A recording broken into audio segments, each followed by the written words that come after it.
사랑하는 성도 여러분, 한 주간도 말씀 안에 거하고 계시는지요? 오늘은 지난 10월 29일에 주셨던 창세기 26장 1절부터 16절 말씀을 통한 믿음의 길을 걷는 자들의 다짐이란 제목의 말씀을 묵상해 보고자 합니다.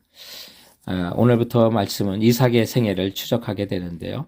창세기 25장 11절에 보면 이제 아브라함 아버지가 죽은 후에 하나님은 이삭에게 복을 주셨고 이삭은 부엘라 헤로이 근처에서 거주했다고 하는데요.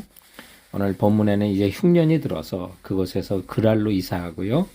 또 그랄에서 그랄 골짜기로 에색으로 신나로 르호봇으로 그리고 마침내 부엘셰바로 도착하는 것을 보게 되는데 이 부엘셰바는 너무나도 중요한 장소입니다.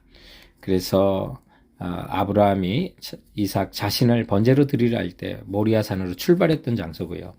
아브라함이 그라랑 아비멜렉과 맹세를 맺었던 장소고 또 오늘 본문 25절에도 이삭이 그곳에 제단을 쌓고 여호와 이름을 부르고 장막을 치고 우물을 파고 또 아비멜렉과 함께 서약을 하는 그런 장소이기 때문에 너무나도 중요한 곳입니다. 그래서 부엘셰바는 7개의 우물이라는 뜻을 갖고 있지만 또한 맹세의 셈을 뜻하는 것이어서 이스라엘에게서는 역사적으로 너무 중요해서 또 북쪽으로는 단에서부터 남쪽은 최남단 부엘셰바라고 하는 뜻으로 단에서 부엘셰바라고 하는 말을 씁니다. 부엘셰바가 정확히 말하면 가장 남단은 아닙니다만 그만큼 언약적으로 중요한 땅이 되는 것입니다. 그것이 오늘 하나님과 또 이삭의 삶을 통해서 그런 중요성을 우리가 다시 한번 살펴보게 되는 것입니다. 이제 이 부엘셰바에서 그라랑 아비멜렉으로부터 이삭은 여호와께서 너와 함께 계심을 우리가 분명히 보았다고 하는 인정을 받게 되는데 우리도 이삭과 같이 세상에서 인정받는 믿음의 길을 걷고자 하는 그런 다짐들을 본문을 통해서 찾아보고자 하는 것입니다. 그 첫 번째 다짐은 모든 일에 세상 방법 쓰지 않겠다고 하는 것입니다. 오늘 본문 1절에 보면 이제 아브라함 때 첫 흉년이 들었더니 그 땅에 또 흉년이 들어 이제 이삭은 그랄로 이사할 수밖에 없는 환경이 됩니다. 그런데 이삭이 그랄에서 농사를 졌는데 그의 100배를 수확을 얻게 된 겁니다. 그런데도 그것에 또 그랄 사람들이 시기를 해가지고 그랄에서 쫓겨나게 됩니다. 여러분, 흉년도 위기지만 너무 잘된 것도 위기였답니다. 사람들에게 시기를 받았으니까. 그런데 가나안 사람들이 흉년이 들면 생각하는 곳이 있습니다. 언제나 풍년인 땅.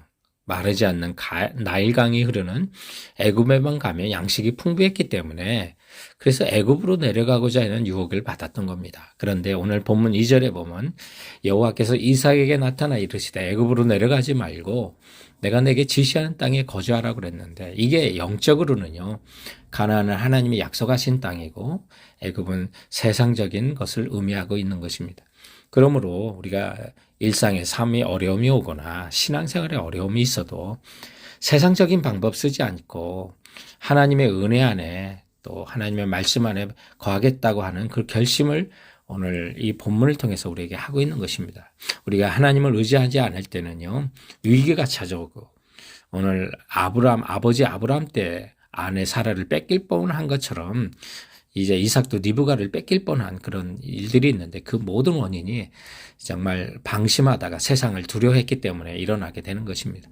그러므로 사랑하는 성도 여러분, 우리가 이 세상에서 여러 가지 어려움을 당해도요, 정말 진리를 거스리는 세상적인 방법 따르지 않겠다고 하는 그런 다짐을 하는 우리 성도들 되시기 바랍니다.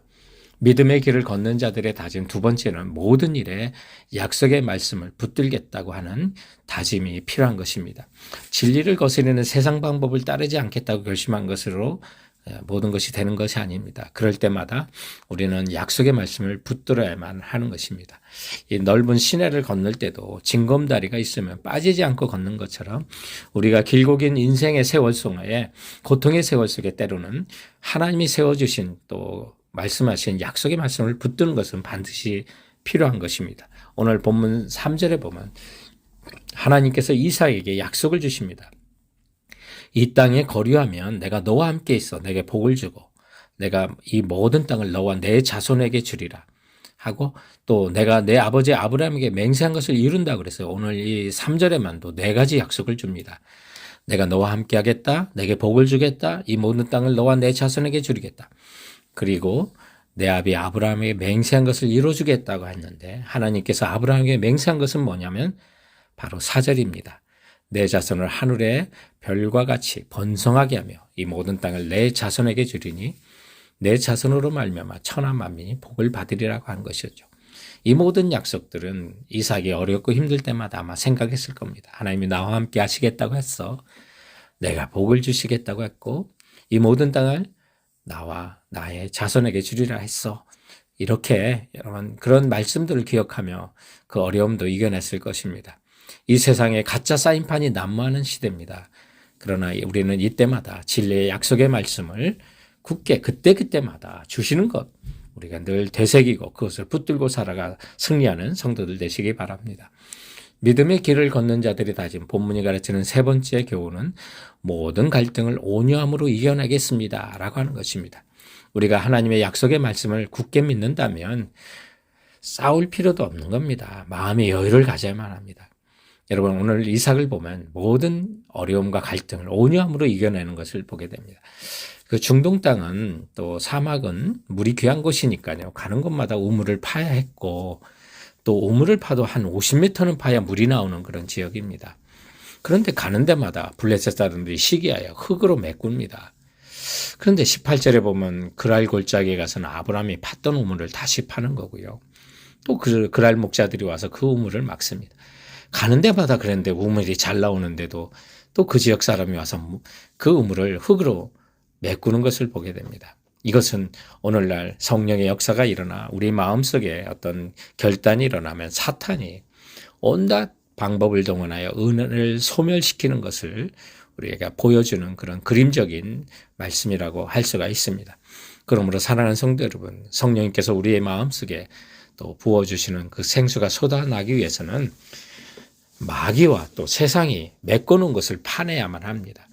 그래서 정욕적인 거나 세상적인 잡동사니를 우리 심령 속에 걷어낼 때 하나님이 주시고자 하는 은혜의 생수가 우리 마음속에 솟아난다는 것입니다.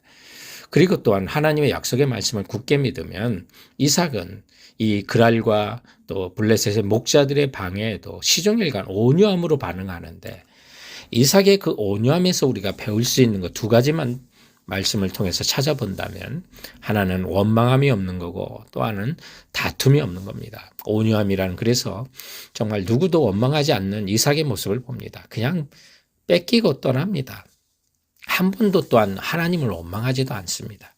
그래서 원망과 불평이 가득한 것은 온유한 것이 아니라는 걸 깨닫고 또한 우물을 메꾸는 자들과 이삭은 다투지 않습니다. 생각하면 억울한 일인데 그것도 한두 번도 아닌데 여러 곳을 찾아다니며 정말 우물을 다시 파는데 그래도 기적적으로 하나님의 은혜로 물에 나오는 우물을 이제 찾게 되는 것입니다.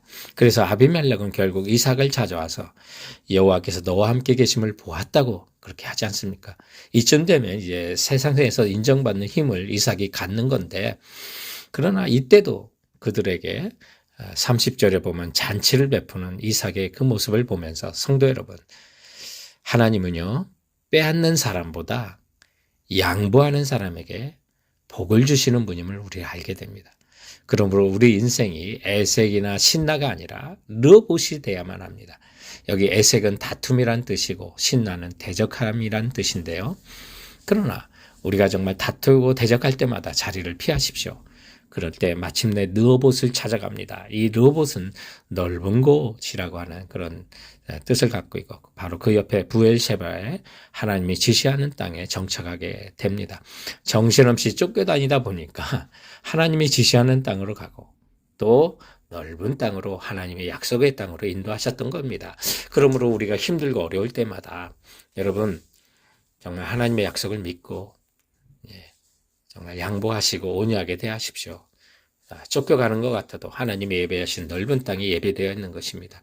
그곳에서 3절에 또 4절에 약속하셨던 거를 23절에 보면 이삭이 거기로부터 부엘세바로 올라갔을 때 그 약속을 다시 한번 주십니다. 그리고 오늘 이 본문 속에서 궁극적으로 우리가 믿음의 길을 걷는 자들의 다짐 중에 중요한 것은 오늘 아브라함과 이삭과 야곱에게 약속하신 바로 4절에 있는 그 말씀 내 자손을 하늘의 별과 같이 번성하게 하며 이 모든 땅을 내 자손에게 주리니 내 자손으로 말미암아 천하 만민이 복을 받으리라 그랬는데 이 자손은 자손들이 아니라 단수입니다. 한 분을 가르칩니다. 바로 예수 그리스도입니다. 그분이 온 땅을 다스리고 그분으로 말미암아 천하 만민이 복을 받는다고 하셨습니다. 그래서 갈라디아서 3장 16절에서는 이 약속들은 아브라함과 그 자손들에게 말씀하신 것인데 여럿을 가르쳐 그 자손들이라 하지 아니하시고 오직 한 사람을 가르쳐 내 자손이라 하셨으니 곧 그리스도라 그랬습니다. 사랑하는 성도 여러분, 우리 죄 사함을 주고 천국으로 인도하시는 예수 그리스도, 그분이 모든 땅을 다스리고 그 예수 그리스도로 말미암아 천하 만민이 복을 얻는 것입니다. 그러므로 우리가 믿음의 길을 걸을 때 무엇보다도 중요한 결심은 복을 주시는 예수 그리스도, 그분만을 믿고 붙들고 따르는 성도들이 되어야 될 줄로 믿습니다. 사랑하는 성도 여러분, 그러면 이번 한 주간도 주께서 주시는 말씀으로 승리하세요.